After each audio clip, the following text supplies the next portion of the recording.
Hi, everybody. Hi there. Well, whiskey, Yum. particularly Kentucky bourbon. Extra yum.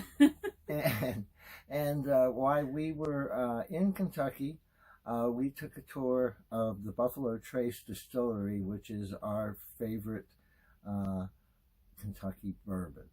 And what a great tour it was. And so we thought, well, we got to get this out there and share it with y'all.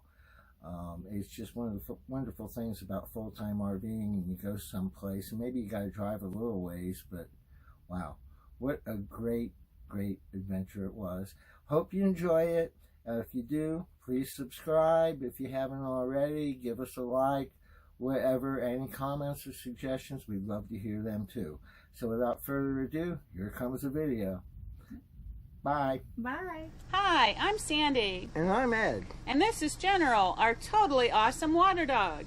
We used to live on the Outer Banks in North Carolina, but one day we found both of ourselves unemployed.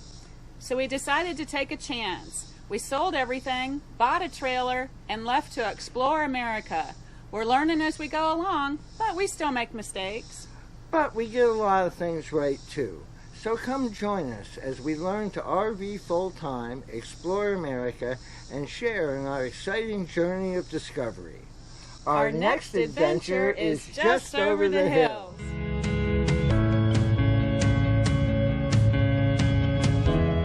We are at the Buffalo Trace Distillery in Frankfort, Kentucky, about to take the tour. Pretty awesome looking building. So, off we go. So, we did the tour of the Buffalo Trace Distillery today, and it is known as the oldest continuously operating distillery in Kentucky. It has been running since 1778. It's always been a distillery, always been running. It has changed hands many times. It's been sold probably about 7 or 8 times over the last couple hundred years. They've got buildings there that were built in the 1770s, 1780s. It's just an awesome property to look around. And I found the whole process of how you go about making bourbon very interesting. I was very naive about it. I just didn't understand. Like, for example, bourbon is it's an American whiskey. It can only be made in the United States. That's an act from Congress. And the whole process, of course, was fraught with problems. So they used to make the bourbon. And the way bourbon starts out is it starts out as a mash, very similar to beer. And eventually, through the distillation process, they get it to a point that it's essentially what you would call moonshine or alcohol, and just almost in a pure state.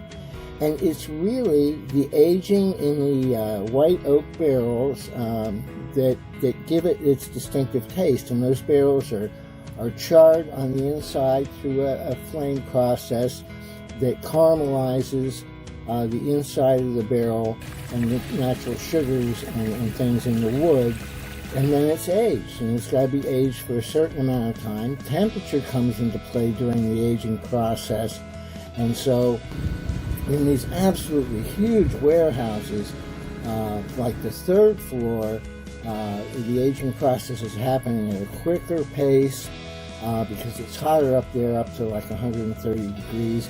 And then so you get a special blend. And then the lower floors, it's different. And that's normally where the Buffalo Trace bourbon comes from.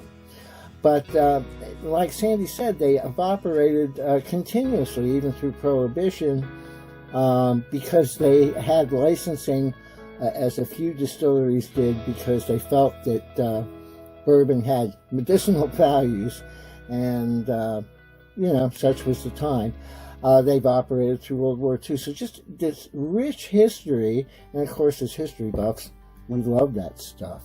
Another thing that I thought was interesting is they showed us displays of what the inside of the barrel looks like after so many years. So they had a barrel that had just gone into storage, and of course it's full of what they call dog.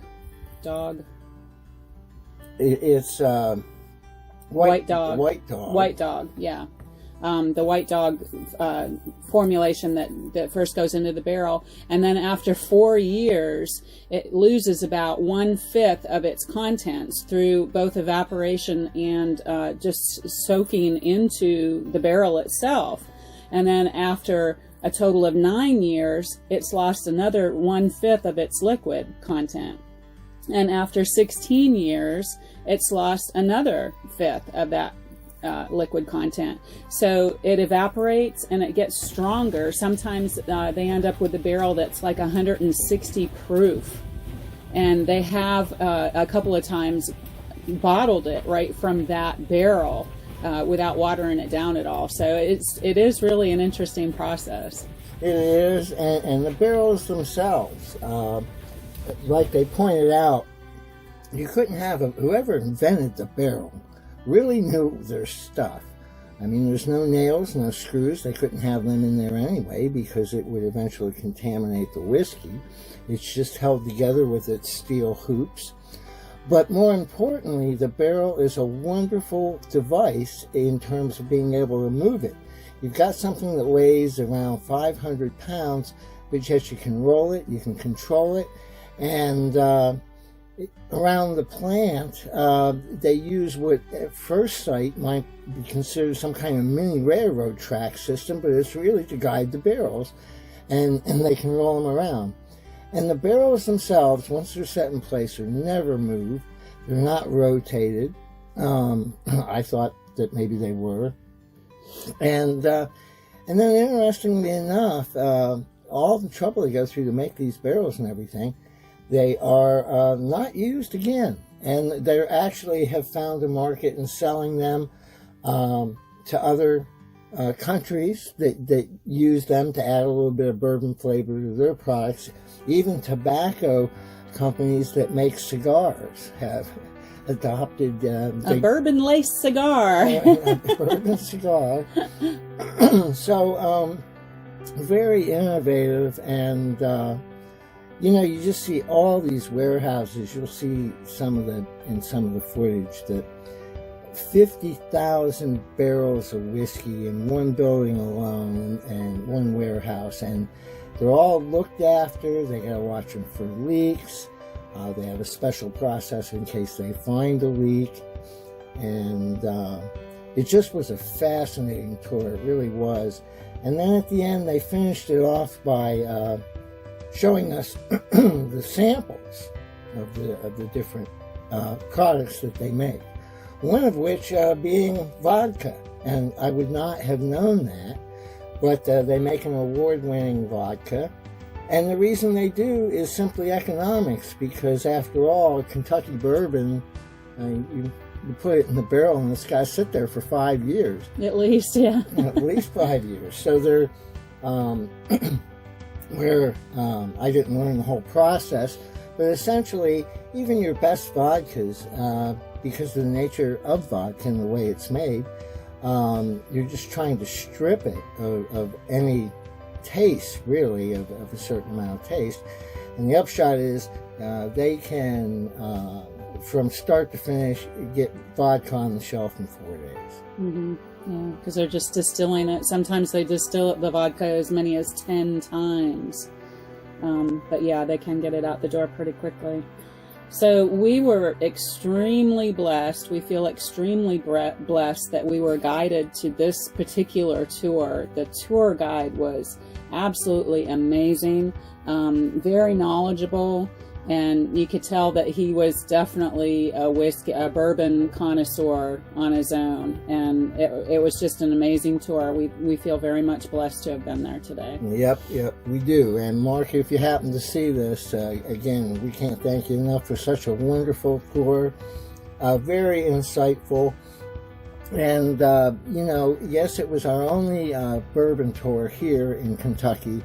But we did try to have one at another distillery. I won't go into naming the place, but we just didn't get a good feel about it. And it was just, I don't know, too highbrow or something for Sandy and I. And they have tours that you can do of like a bourbon tour, but $137 a person. Mm-hmm. And yes, it includes a mint julep, but you know, we obviously can't do those things. We're on a budget, a strict one at that, and to take this free tour, have some free samples, and have a guide that was so passionate about the craft of how it's made, and gave us the history too. And again, being history buffs, we love that stuff. So, you know, like you think about all the government laws about the contents of food have to show what it's in it, the ingredients and those things. That originally happened through the bourbon industry, because at first these craftsmen were making bourbon and selling it, and they were selling it to people that were essentially a middleman, and I can't recall the exact name that they were called at the time back then, but and so what are they going to do with it? Well, they want to stretch it out, so they water it down, or they alter it in some way, try and make it darker, look better, want to give it some bite. Yeah, put some sulfuric acid in it. Gospel truth. Yeah, and that's part of the bourbon law that they established, was that actual bourbon made in the United States cannot have any additives put in it. And so they had to bring everything when they lobbied Congress and got this done, because it's their reputations that's on the line, and that meant they had to bring everything in-house, the packaging, everything being watched over by government officials, agents. And, of course, they're paying their taxes, too, on everything that they produce. So the government did benefit from it, too. But that was really the beginning of labels that said what the content is, how much the alcohol proof is. And so the consumer knew it was sealed, bottled there, they're getting the real deal. I thought that was pretty interesting. Yeah, it was. Very much. So, don't want to badger it to death, but it was really a great tour. You probably can tell we were really excited about it. And of course, we love bourbon. So, and what a great tour. The hardest part was waiting for the tasting at the end, because we kept walking through the streets and through the warehouses, and you keep getting these wafts of this wonderful bourbon. Yeah, it's because they leave the windows open during the summer, and then during the winter time, they supplement with a steam heat. And yeah, so the windows were open, and you can just smell the bourbon coming out those windows when you walk by the buildings, and it smelled so good. I bet you everybody works until they're forced to retire. Yeah. Anyway, thanks for watching, everybody. I hope you've really enjoyed this as much as we enjoyed getting it together and giving it to you. If you can see your way clear to subscribe, please do.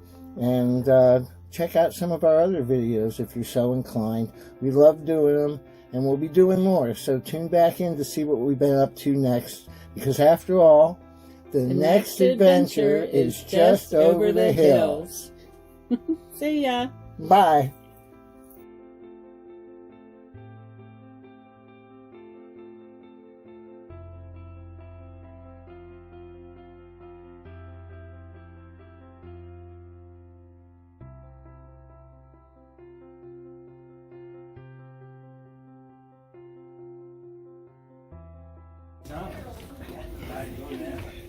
Yeah, this is great.